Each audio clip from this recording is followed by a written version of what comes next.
All right, and this is just a I had somebody request a video for me to talk about food selections and you know she basically was saying that a lot of people think that the plant-based diet has it's pretty boring and it's not a lot of food selections, um, and what food combinations I like the most, and how easy it can be to mix up this plant-based lifestyle or diet to make it interesting. Um, and I mean, it's it's definitely countless and countless ways of that you can mix this lifestyle up. I mean, when it comes to like breakfast, for instance, I mean, you can have first you want to have your your jar of or your at least liter of water.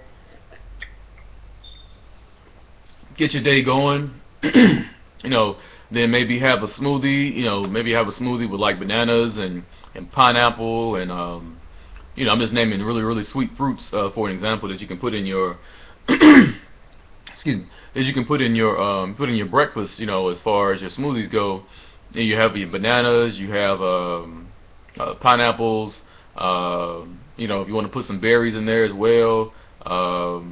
This type of combination is going to get your morning going as far as like a quick breakfast that you just put in the blender, pop them in there. Well, I mean, the pineapple might take a little bit to cut, but I mean, that you can buy it already pre-cut. I mean, that's just something, it's just how you want to do it and how much time you want to take. But yeah, I mean, that's a breakfast example. Another breakfast example, I mean, it could be maybe dates and bananas in a smoothie. Excuse me. Be dates and banana in a smoothie. Maybe you could do just dates in a smoothie or just bananas in a smoothie. Maybe with some just water, or maybe some fruit, like a fruit juice. Whether it's like a grape juice or apple juice, or another really good one that I like, and it's kind of like apple pie in a glass. And a lady with another YouTube channel, Freely the Banana Girl, she talks about this a lot. I kind of got this recipe from her, where you take apples and check her channel out as well. She has a lot of way more videos than me, and she has a lot of interesting facts and detailed things. Just as I'm trying to do, trying to give detailed information and just getting the message out about this plant-based lifestyle, about how she started and how she's going about it or whatever. But yeah, it's called apple pie in a glass, where you'll have apples chopped up really fine, maybe 3 to 4 apples, depending on how much you want. I would say 3 to 4 apples chopped up really fine, and whatever kind of apple you want, whether it be the Braeborn, whether it be the Fuji. I've seen Fuji be pretty much the sweetest for me. I've seen I know people like Pink Ladies and all that, but I like Fuji. 3 or 4 apples,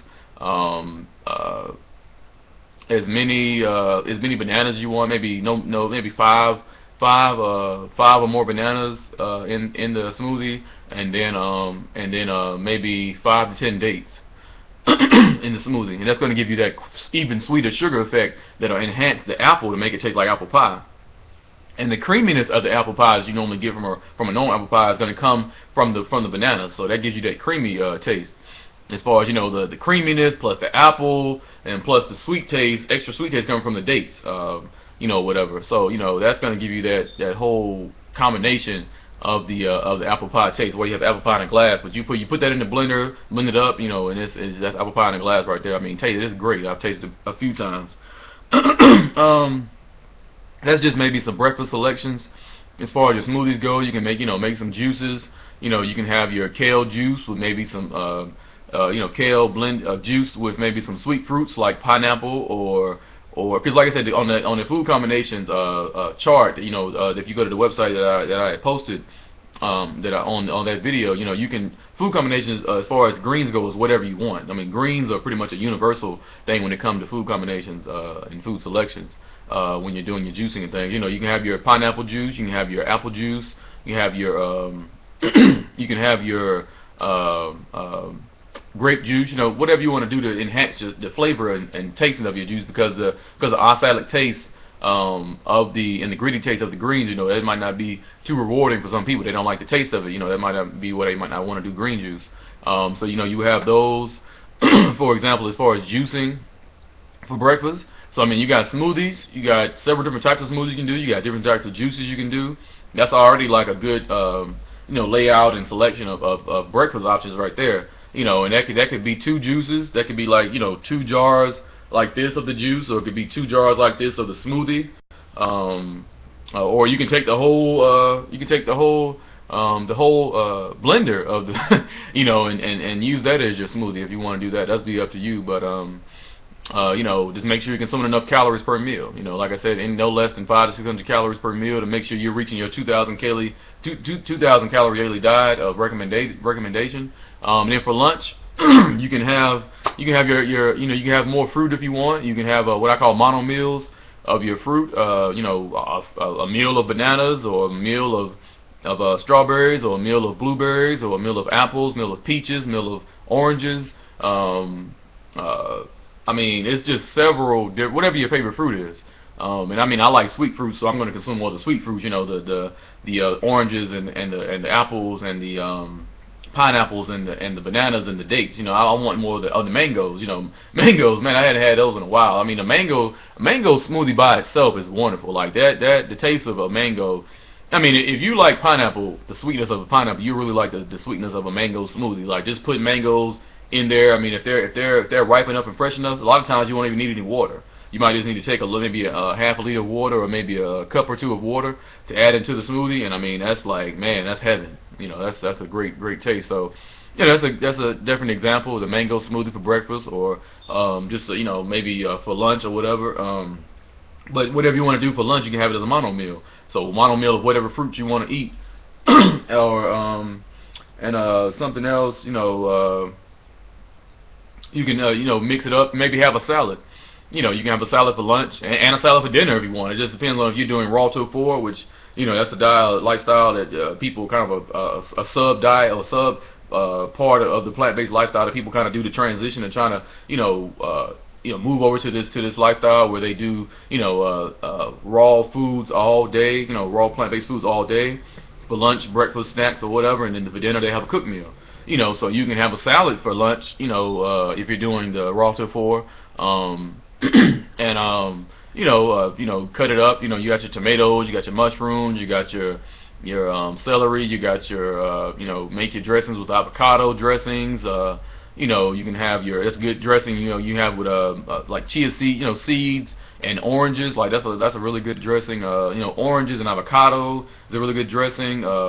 Mangoes and peppers, like mangoes and that bag of sweet peppers you'll see.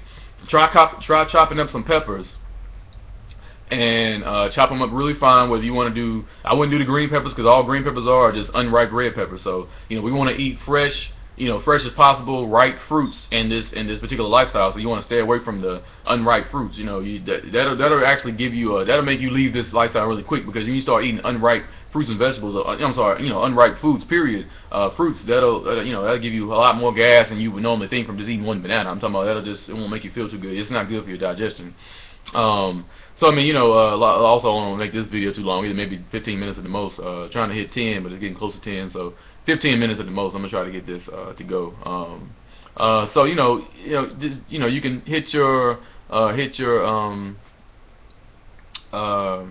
your salads, you know, your dressings, as far as the oranges and avocado. That's a really good dressing. I was talking about the peppers, you know, chopping them up really good, like a red pepper or a hot pepper, as far as tomatillo peppers.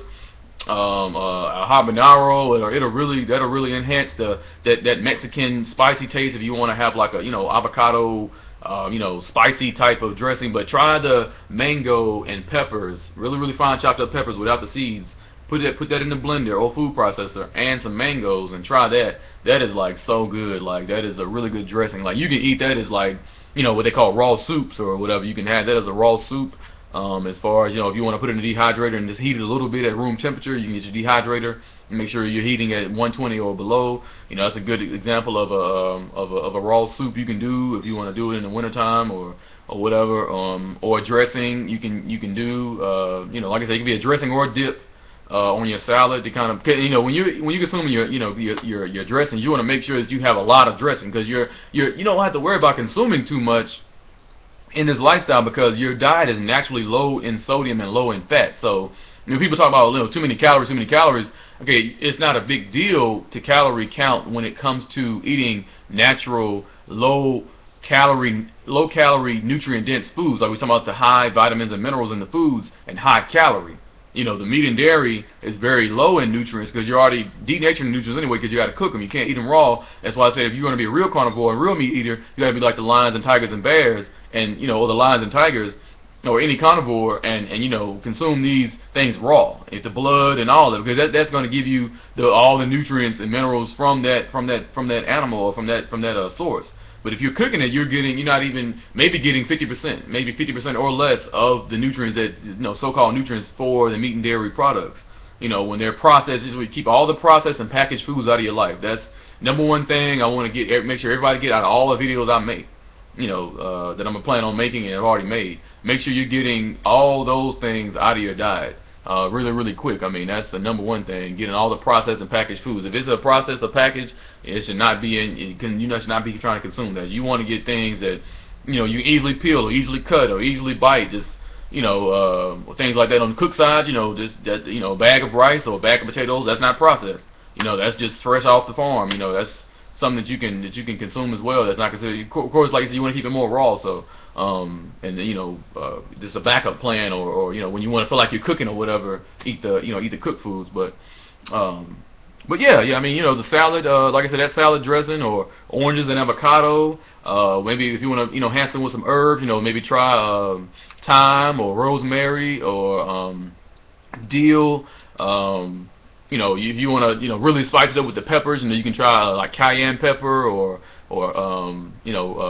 black pepper with a little bit of cayenne pepper in your salsas, or maybe even in that mango pepper salsa / sauce / soup / dressing that you want to do to kind of spice it up a little bit. But if you put in habanero peppers, or if you already got the sweet peppers in it, you don't make it too. I mean, I don't know what your spicy tolerance is. I like spicy food more than I thought, because I've been, I like a lot of peppers in when it comes to sauces and dressings. I mean, I've been doing a lot of that the past year, past 6 months probably, that I like when it comes to dressings and just kind of spicy food, because the spices. The peppers are really good too. Another beneficial food. We're talking about, kind of a tangent on the benefits. It releases off the anti-inflammatory effects, of it being really spicy and being really hot. That's giving off a chemical response to your body to release a lot of excess toxins and unwanted energy in your body. Because you want positive energy, you don't want negative energy. So if you're consuming the peppers, which also enhance the anti-inflammatory part of your cleansing process with the fruits and vegetables, then hey, that's even better. Consuming those peppers. So and then so that's just those two dressings, and I mean, you can just do a mango dressing. I promise you, the mango dressing is going to taste just like as if you had it on have you honey mustard or something like that. It could be a dressing example. So also with dinner, cooked dinners, we have the rice. You can have your meal of rice with your low sodium sauce. And if you want to make a natural sodium, you can have your potatoes chopped up really fine, steamed at low, or your beans, put them in you can use a crock pot, or you can use your pot to, just steam everything that you want to cook. I wouldn't bake anything. Like potatoes baked, with the acrylamides they're released, and the acrylamides can cause cancer long term, and you're being, damaging your cells and stuff like that. You don't want to, you want to stay away from the baking, as much as possible. I mean, you have your little things, your lasagnas and things like that you might want to do, but there's several recipes for raw lasagnas. I mean, there's several recipes for that. You just do your research on that. So I mean, there's several ways where you don't have to cook everything. I mean, if you want to, because it's getting wintertime, it's getting cold, so if we have our soups and stuff, I mean, you have your really quick with your soups. You got your minestrone soup. That's like a very popular soup that a lot of people like. You can do. I mean, I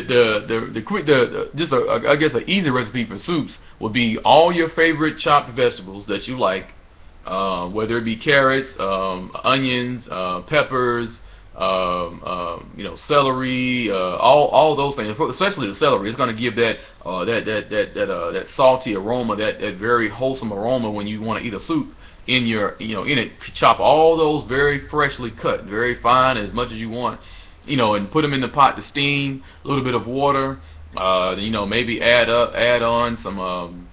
If you want rice, you could try rice. It's several different types of rice. I mean, there's black rice, there's purple rice, there's white rice, there's red rice. I mean, there's several different types of rice. So, you can put your favorite rice in there to steam it. You want to add, if you want to make it more of a potato-based soup, you don't want it to be more rice-based, you can do your rice. You can do your potatoes really chopped, because you want it to be like a soup consistency. You don't want it to be too thick or whatever. So, well, I mean, you want it to be thick, but you don't want to have the potatoes just kind of layered like circles. You want to kind of chop your potatoes up pretty fine, pretty diced, to your liking. You put it in there, and that can be kind of like your potato-based soups. Your herbs, to kind of enhance the saltiness that you get from normal chicken noodle soups and all that. Your dill, like I said before, your sage, your rosemary. You already got your peppers in there, so that's going to give it kind of that semi-spicy taste with your herbs. Your cilantro. If you want to have the one tomato-based, you can get your tomato pastes. They have organic tomato paste like at Whole Foods and things like that, where it's just cans of tomato paste, and just natural tomato sauce, where you're just taking the tomatoes. It's just maybe tomato and basil, no other things in it, just tomato and basil, grind it up, and you just use that as your sauce for your soup. Or you can go buy some tomatoes. If you go to the farmer's market, get you a big box of tomatoes. And then the other thing is beneficial. Really quick in combinations, to get you to have more food combination selection, to make it be easier. Buy your foods in bulk. I mean, buy your peaches and your tomatoes and your vegetables and stuff like that. Buy them in bulk, because normally you get a better price anyway, especially at farmers markets, because they want to get the freshest foods to you, but they want to get it out, because the longer it sits there, it's not going to be as fresh. So a lot of people, they don't want it, so they're not going to be able to sell it. So a lot of times, if you're buying stuff in bulk, you're buying stuff by the case, by the box, they'll give you a discount, because you're helping them out. You're getting it out of their way, so it won't really, go as bad, so they won't be able to sell it anyway. So and plus you're wanting to get as fresh as you want when it comes to the fresh fruits and vegetables. You want to get fresh sources of fruits and vegetables, so that you can enhance the vibrancy and the cleansing effects and the benefits and the nutrient density of the fresh fruits and vegetables as much as possible when you're consuming them. So because it's been studies and stuff shown, when you consume fruits and vegetables, maybe been picked, and then they go through the store, and then they go into the stores and you buy them, they've already lost maybe close to 50% of their nutrient density, i.e. the rich vitamins and minerals that comes from kale and arugula and Swiss chard and and aloe vera and artichokes and things like that. You've already lost it. So shopping at the local farms and making your variety from that is a very good way to keep everything kind of going. That way, when you're hungry, you're reaching for fruits. That'll be a snack. You're not reaching for potato chips or cookies or bananas or things like that. You're reaching for real foods that are going to help you in the long term, whether you want to lose weight, whether you trying to just have a better digestion. You might have irritable bowel syndrome. You might have problems, at work, where you're feeling so lagged and fatigued, or you just can't. Your kids want to play with you. You'll play football with them, or play basketball, or go work out with the girls or guys, or go to a party, or just do more things in your life. The energy is not there to me, and because when people say meat and dairy, is a low low carb, we don't have to consume as much. When you're not consuming as much, that's not good either, because you want to consume a lot of the good stuff, but you want to get it from the good sources, which are plant-based foods. The high-fat foods, i.e. meat and dairy, that's just not my recommendation. I'm not trying to talk about anybody or whatever, but if you're watching this channel, your reason for watching this channel should be, I hope that it is to not just try to look and just try to see what's going on. I hope you're trying to get information about maybe transitioning to this lifestyle, or just trying to put more fruits and vegetables in your diet, like the guy said, with the 60-80% fruits and vegetables in his diet. I told him, man, that's great. He said he already feels the effects and stuff, and when we're talking about the benefits and all that on another tangent, but yeah, this video is about to almost be 20 minutes and really quick. That's just, and like I said, you have all the different kinds of cooked meals you can do. like I said, just a meal of rice, if you want to do that, or a meal of potatoes, like the potato soup we were talking about. If you want to do tomato, I'm sorry I got off on that, but the tomato-based soup. You got your tomato basil, organic or whatever. Make sure you get as many organic foods in your body as possible too. I know it's not always affordable, but you definitely want to make sure you try to consume as many organic, because the organic is prepared differently as far as the soil and the mineralization that is being prepared when it's being planted, from the root to the to the tree, or the root to the plant, and the growing of the lettuce, or growing of the pepper plant, or growing of whatever plant source that is coming, that the fruit or vegetable is coming from, is growing more naturally. It's not sprayed with the herbicides and the fungicides and all that type of stuff, where it's not it's better consumed that way. But not getting the organic foods, or you do your best. You have like another guy said in another video, you have good, better, best. The good is going to be the whatever you can afford. If you can go get the kale that's 99 cents a bunch, but it's conventional kale, or the fruits of the whatever they are, they're conventional. That's good. Excuse me. Better is going to be where you can get the freshest, it's going to get the organics and or the freshest you can get. The freshest that you can get is going to be the better. But it might not be organic, but the best is going to be the organic, fresh fruits and vegetables. That's going to be your best on the scale, the good, better, best scale. You have your regular conventional, good,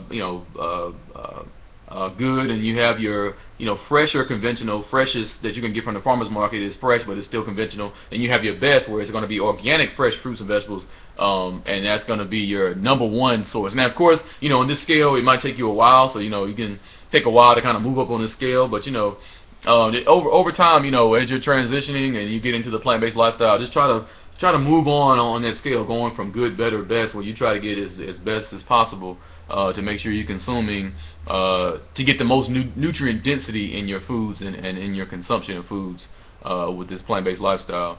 But yeah, I mean, that's just an example of the soups. I'm going over 20 minutes. I don't want to make this too much longer. But it's several different videos, several different topics and stuff I try to include in, like little small snippets and stuff in whatever topic I'm talking about, as far as the food selections and then food combinations and things. But it's ways of mixing up this diet. I mean, you can like I said, the easiest way would be take your favorite fruit and have that as a mono meal.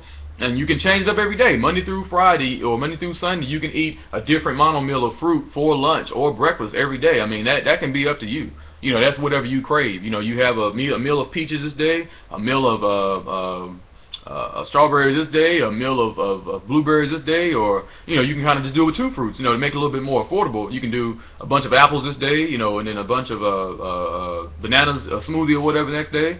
And then for breakfast, you can have your smoothie or your juice, and then for lunch, you have your salad or other mono meal, or salad or soup. Like if you want to do a soup or whatever, if you want to have a raw soup, or whether because those same things that I was talking about with tomato based, it doesn't have to be cooked, especially tomato based, because it's not a cooked sauce that they're doing in these organic sauces and stuff like that. When you go to Whole Foods and other places, these are all raw still. It hasn't been cooked or nothing, so it's just been prepared in the jar. So you can just take the soup and eat it cold if you want, or if you want to let it sit, sit somewhere and just kind of get to room temperature to make it feel like you're eating a cooked soup. You can do that too, but it'll still be considered, to be raw. That's something you can try for lunch, or along with your dinner, if you want to eat, a salad and a soup for dinner. If you want to, go to more raw for dinner, when you're eating your salad and things. So, but then after the lunch and things, if you want to have your salad or another mono meal of your favorite fruit, or another juice or whatever, then you can consume your cooked foods after 4 o'clock for dinner. Your potatoes, or your potato soup, tomato-based soup we talked about, or tomato-based soup, or rice-based soup, or just maybe rice steamed with a bunch of other chopped vegetables with that. Just with you don't have to put a lot. You don't have to put any salt on. You can use a little sea salt if you want to have salt in your vegetables, but with that. But you can just also just put your herbs on it. Your dried herbs, whether you want to do it fresh or dried, it's up to you. Fresh is best. I mean, we know that from the scale we talked about. Or you can just kind of just do the dried cayenne pepper or dill or sage or rosemary or thyme. You have these other dried things that are kind of enhance the flavor. Or try celery too. Like I said, do that celery salt, chop it up really, really fine, put it in a little small jar container like salt, and chop it up as fine as possible, and it'll be celery salt. It'll be natural raw source of salt. It'll give it that salty flavor in your steamed vegetables and rice, steamed potatoes and rice. Or you want to do the beans. You have beans and beans and potatoes, or beans and vegetables. There's several different kind of starches. I mean, you can kind of do. You can try beets. You can do, if you like beets, you can put that, or you can steam. I wouldn't recommend steaming your greens, but if you want to, have your steamed kale and your steamed spinach and all that. I mean, it's several different dinner sources you can have. I mean, you can make your pastas. Take your like I had a picture of the zucchini pasta or squash zucchini, or you can steam your squash if you want to make it seem like you're having a real spaghetti. Like if you allergic to gluten, or if you have a celiac disease where you can't have anything gluten in your diet, or if you just your body just doesn't react to gluten that well, you can put that'll be a natural way of making the spaghetti, instead of buying the packages and stuff like that, because we want to stay away from packages when we're eating our food. So get the spiralizer machine. That's definitely, I had a picture of that on my Facebook. That's definitely a good source to make to make your noodles and everything. You can have as many as you want because it's naturally fat free, so you don't have to worry about consuming too much spaghetti. And if you keep it low sodium and using the low sodium sauces as far as tomato and basil, then you already have it low salt anyway, because this is going to be a natural raw form of the salt. This just tomato and basil, or just crushed tomatoes, or just tomato paste. It's just poured all over your spaghetti. And it's really good. I mean, I've had it before. It's really, really good. As far as that, I mean, if you don't like squash, it won't be a good source. But you can also use cucumbers. You can take the cucumbers and make cucumber noodles. And do that as well, because cucumbers already got that kind of that semi-salty taste as well. And baby cucumbers are really good. I did another video, I talked about that. And use cucumbers as your noodles and for your pasta and everything. And then you have your chopped peppers and greens, chopped peppers and other vegetables chopped up in that pasta. And you have your tomato paste, tomato-based sauce, whether it's like I said, the ones that are just tomato and basil, or go get your can of just plain tomatoes, crushed tomatoes, or just plain tomato sauce, your Whole Foods and places like that, these natural food stores, and pour that on there. You can cook it or you can eat it raw. It's up to you, But that'll be for the people that crave pasta. That's a good exhaust for that. So, like I said, it's almost 30 minutes about to end this video. Hope you like, share, and subscribe to the video. Hope it was a good, hope it's beneficial to you as far as looking at food combinations and food selections. Food selections, food combinations, as far as to make the diet more reasonable for you, how to mix it up and not make it so boring and keep it interesting. Hope that's just a small portion of some examples, but I mean there's several different ways you can match it up. Like I said, just whatever you like, whatever your taste buds are craving, is what you can do. Is a lot of these recipes and stuff you can come up with. And like I said, mono meals of your favorite fruit. If you're scared about mixing and all that, as far as when I was talking about the food combination chart and how to mix certain citrus fruits and sweet fruits and all that type of stuff like that. Greens are always good to mix with anything when it's coming to juicing or a smoothie, so I don't have to worry about that. But when it's coming to fruit, if you're scared, just do the mono meals of just banana smoothie, or just apples, or just whatever your favorite fruit is. So hope that was helpful, and I'll see you in the next video.